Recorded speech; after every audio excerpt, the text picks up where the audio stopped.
Halo sobat, ketemu lagi bersama saya ya.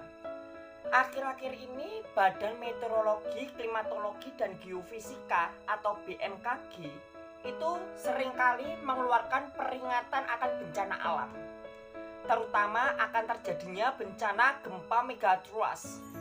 Gempa megatrust ini bukanlah gempa yang kecil-kecilan, bukan gempa yang nanti hanya merusak bangunan, membuat tanah retak gitu aja. Tetapi gempa megatrust ini bisa menghancurkan pulau-pulau, bisa meluluhlantahkan pulau-pulau, bahkan negara bisa tenggelam, bisa hancur lebur. Jadi gempa megatrust ini bukanlah gempa yang main-main. Ini bukanlah bencana yang kecil-kecilan aja. Ini adalah bencana yang besar. Di mana gempa megatrust ini memang tidak bisa diprediksi.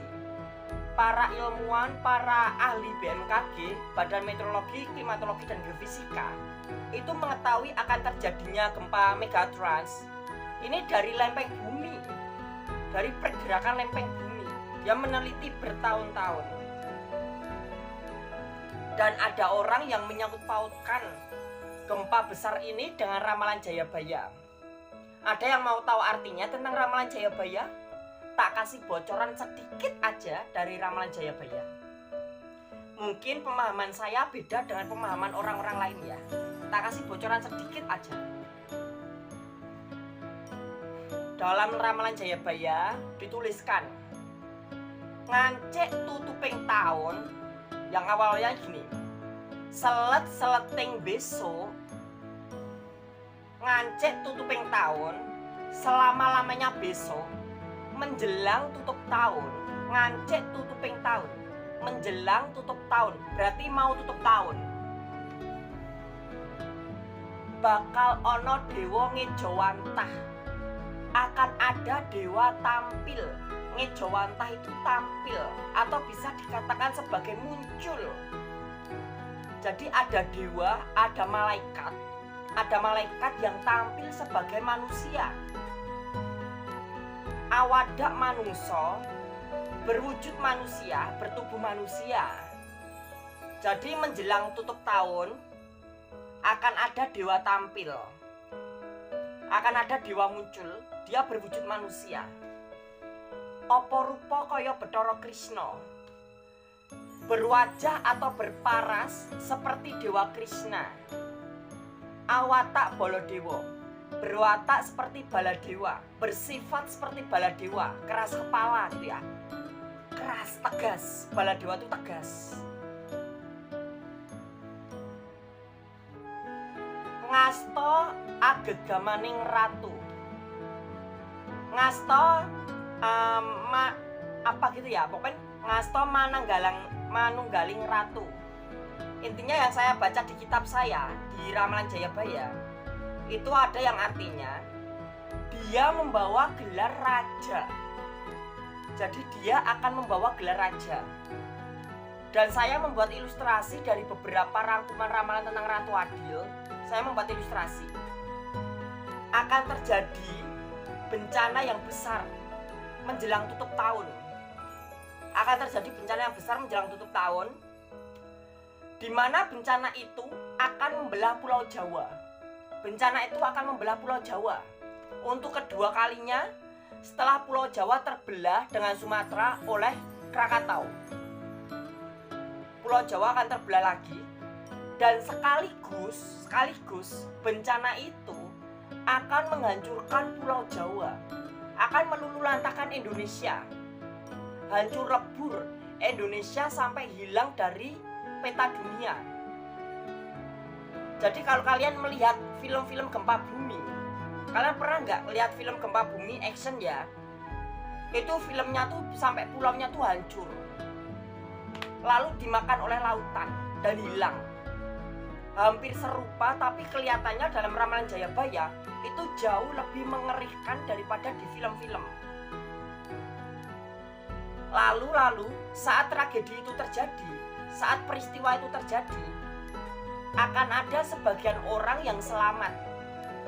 Wong Jawa kari separo, wong Cina kari sejodo, orang Jawa tinggal separo, setengah. orang Cina tinggal sejodoh. Maksudnya apa? Orang Jawa itu tidak terlalu banyak. Orang Cina lebih sedikit lagi daripada orang Jawa. Kalau orang Jawa tinggal separuh, orang Cina hanya tinggal sejodoh. Orang Cina lebih sedikit lagi daripada orang Jawa. Itu yang dimaksud ramalan Jayabaya. Lalu di dalam ramalan Jayabaya, kalau saya klarifikasikan dalam bahasa Indonesia, ramalan Jayabaya bilang, saat tragedi itu terjadi, wong Jawa kaya gabah diinteri. Kata gabah diinteri, gabah itu padi yang baru dipanen, itu namanya gabah. Dikasih di atas nampan, di atas nampan ya.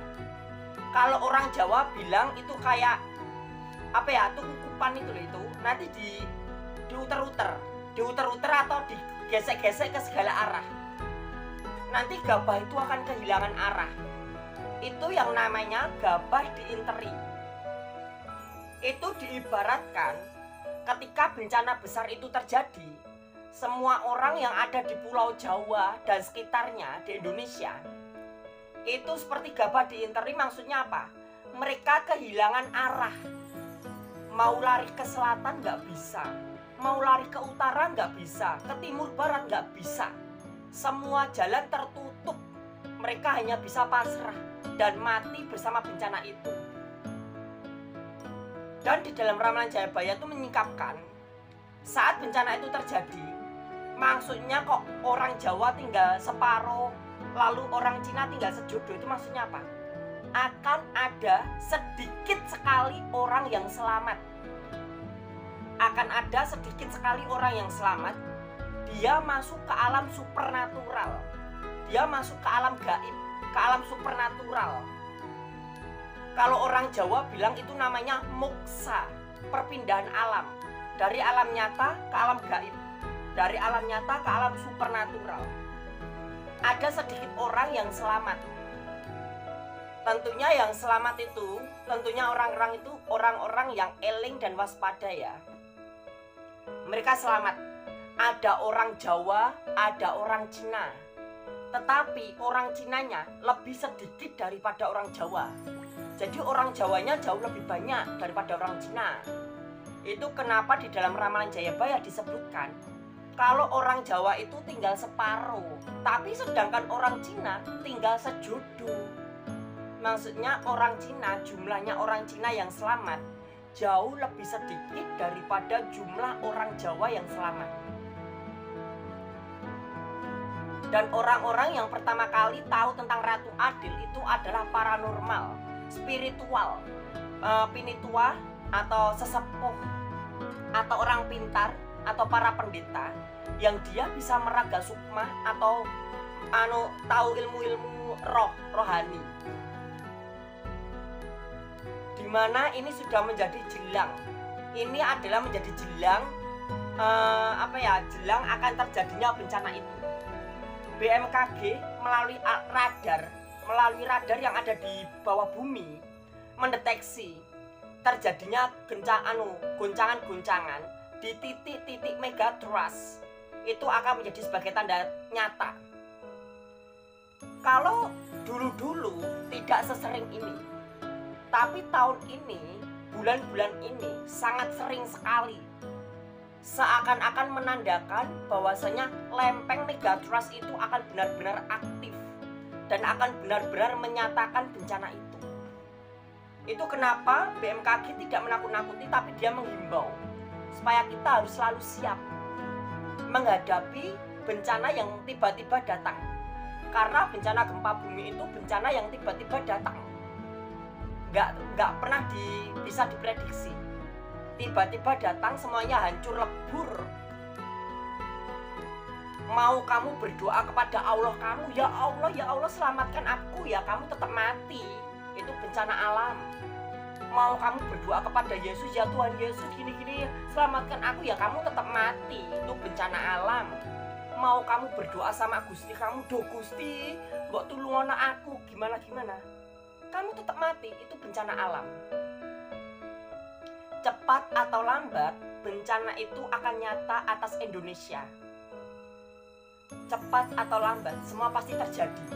Kalau semua terjadi, barulah kalian sadar ternyata semua itu benar-benar terjadi. Kalau dulu kalian nggak percaya karena belum terjadi, setelah semuanya benar-benar terjadi, kalian percaya bersama kematian kalian.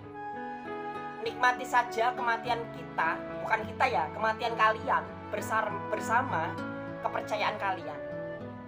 Itulah kilasan video kali ini, bahwasanya ramalan Jayabaya itu masih ada sangkut pautnya sampai di hari depan. Dan ramalan Jayabaya juga meramalkan akan terjadinya perang besar, perang dunia ketiga, yang akan menghancurkan umat manusia di dunia. Ujung-ujungnya dalam perang dunia ketiga, senjata yang akan digunakan itu adalah nuklir. Senjata nuklir adalah senjata pamungkas yang dimiliki negara-negara maju. Itu adalah senjata-senjata yang akan digunakan untuk di akhir-akhir peperangan. Senjata pamungkas negara-negara maju. Itu kilasan video kali ini. Jangan lupa like, subscribe video ini.